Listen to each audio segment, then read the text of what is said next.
హైదరాబాద్ ఈ రేస్పై ప్రభుత్వం దుర్మార్గమైన నిర్ణయం తీసుకుందన్నారు బీఆర్ఎస్ వర్కింగ్ ప్రెసిడెంట్ కేటీఆర్. ప్రపంచవ్యాప్తంగా హైదరాబాద్ నగరం దేశం యొక్క బ్రాండ్ ఇమేజ్ను పెంచే హైదరాబాద్ ఈ ప్రిక్స్ వంటి ఈవెంట్లను కాదనుకోవడం రాష్ట్ర అభివృద్ధికి తిరోగమన నిర్ణయం అవుతుందన్నారు. హైదరాబాద్ను ఆకర్షణీయమైన పెట్టుబడి గమ్యస్థానంగా ప్రదర్శించడానికి ఇలాంటి రేస్లకు కేసీఆర్ ప్రభుత్వం అనుమతినిచ్చిందని కేటీఆర్ గుర్తు చేసుకున్నారు.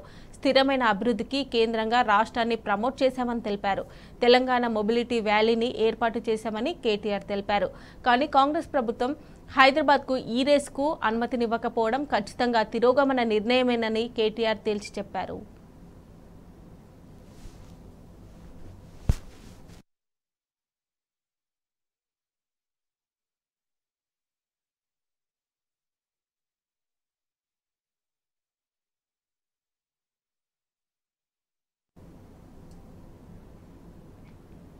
హైదరాబాద్ ఈ రేస్పై ప్రభుత్వం దుర్మార్గమైన నిర్ణయం తీసుకుందన్నారు బీఆర్ఎస్ వర్కింగ్ ప్రెసిడెంట్ కేటీఆర్.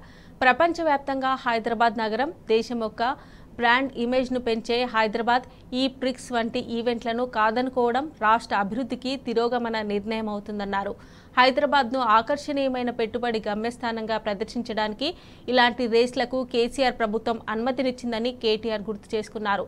స్థిరమైన అభివృద్ధికి కేంద్రంగా రాష్ట్రాన్ని ప్రమోట్ చేశామని తెలిపారు. తెలంగాణ మొబిలిటీ వ్యాలీని ఏర్పాటు చేశామని కేటీఆర్ తెలిపారు. కానీ కాంగ్రెస్ ప్రభుత్వం హైదరాబాద్ ఈ రేస్కు అనుమతినివ్వక ఖచ్చితంగా తిరోగమన నిర్ణయమేనని కేటీఆర్ తేల్చి చెప్పారు.